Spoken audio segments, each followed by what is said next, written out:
Hello friends, welcome to Vijaya creation. நம்ம இன்றைக்கி என்ன பார்க்க போகிறோம்னு பார்த்தீங்கன்னா உளுந்தங்கஞ்சி வைக்கலான்ட்டு இருக்கோம். வாங்க.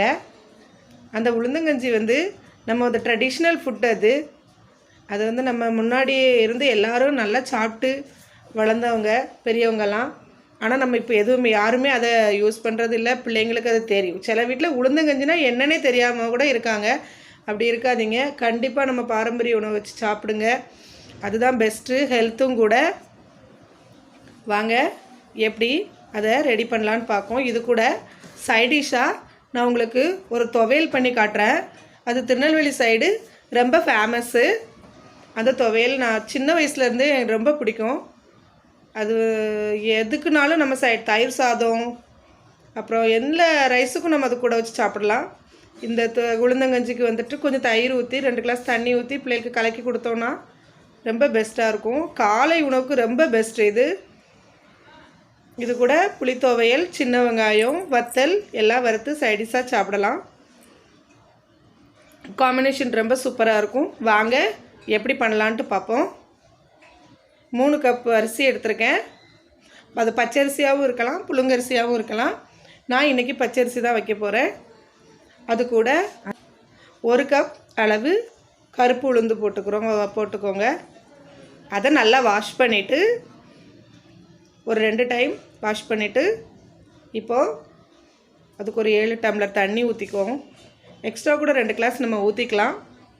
ஏன்னா அது கொஞ்சம் ஜாஸ்தியாக குழைய வேகணும். அப்போ தான் கஞ்சி மாதிரி சாப்பிட்றதுக்கு நல்லாயிருக்கும். இதில் அயன் சக்தி ஜாஸ்தி இருக்கிறதுனால வயசுக்கு வந்த பிள்ளைகளுக்கு ரொம்ப பெஸ்ட்டு. போன் நல்ல போல்டு கிடைக்கும். இல்லை கொஞ்சம் இதுக்கு தேவையான கல் உப்பு நம்ம அது கூட போட்டுட்டு அப்புறமா ஒரு பூண்டை நல்லா உரிச்சிட்டு அதையும் அப்படியே போட்டுக்கலாம். 2 ஸ்பூன் அளவு சீரகம் எடுத்து அதை கொஞ்சம் மணம் வர மாதிரி கசக்கி அதையும் அது உள்ள போட்டுக்கோங்க. அதுக்கப்புறமா நம்ம இது உளுந்ததுனால கொஞ்சம் காயப்பொடி போட்டால் ரொம்ப நல்லது. அதனால் அதில் காயப்பொடி கொஞ்சம் போட்டுக்கோங்க. இப்போ உப்பு, வெள்ளைப்பூடு, சீரகம், காயப்பொடி எல்லாம் போட்டு குக்கரை க்ளோஸ் பண்ணிவிட்டு அப்புறம் ஒரு 2-3 விசில் வரைக்கும் வச்சுருவோம். அந்த ரைஸில் நம்ம வேகும்போது ஃபஸ்ட்டு நம்ம கருவேப்பிலை இருந்தால் அதையும் போட்டுக்கலாம். இன்றைக்கி கருவேப்பிலை இல்லை, அதனால் நான் போடலை. ரொம்ப மணமாக இருக்கும் கருவேப்பிலை போட்டால். இப்போது உளுந்தங்கஞ்சிக்கு சைடிஷாக சொன்ன அந்த புளித்துவையலுக்கு நல்லா ஒரு சின்ன கப் அளவு கொத்தமல்லி எடுத்துகிட்டு நம்ம காரத்துக்கு தகுந்த மாதிரி மிளகாத்தை போட்டுக்கோங்க. காஞ்ச மிளகாத்தை அதை நல்லெண்ணெய் விட்டு நல்லா வறுத்து எடுத்துட்டு அதில் தேங்காவை திருவியும் போடலாம். நான் நறுக்கி போட்டிருக்கேன். நறுக்கி போட்டுட்டு நல்ல மணம் வர வரைக்கும் நல்லா வறுத்துட்டே இருக்கணும். ஒரு 5-6 பூண்டு போட்டிருக்கேன். அதை நல்லா சிம்மில் வச்சு வறுக்கணும். கூட்டி வச்சு அந்த கொத்தமல்லி கருத மணம் வந்துடவே கூடாது. அதுதான் இதில் இன்க்ரீடியன்ஸே. அதுக்கும் நம்ம வறுக்கும்போது அதில் உப்பும் போட்டுக்கோறேன்.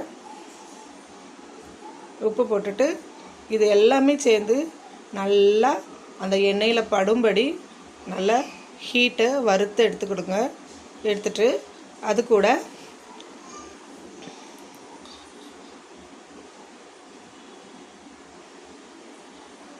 நல்லா 3 வாட்டி பரட்டி விடணும்.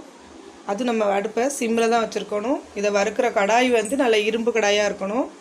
புளி போட்டுக்கிறேன். அதுக்கு இந்த துவையல் பேரே புளி துவையல். அதனால் புளி நல்லா தோக்கலாக இருக்கணும். அதனால் ஒரு லெமன் அளவு புளியோட கொஞ்சம் கம்மியாக தான் போட்டிருக்கேன். புளி போட்டுக்கோங்க.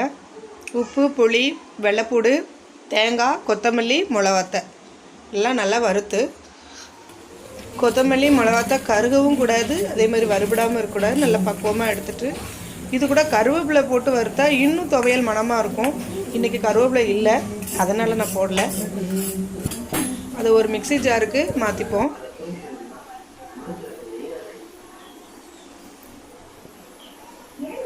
இப்போது இந்த துவையல் ரெடி ஆகிட்டு இதை ஊர்லலாம் அம்மியில் அரைச்சி உங்களுக்கு பிடிச்சிருந்துச்சின்னா லைக் பண்ணுங்கள், ஷேர் பண்ணுங்கள். இதை வீட்டில் எல்லோரும் கண்டிப்பாக செஞ்சு பிள்ளைங்களுக்கு கொடுங்க. எல்லோரும் சாப்பிடுங்க, ரொம்ப நல்லது.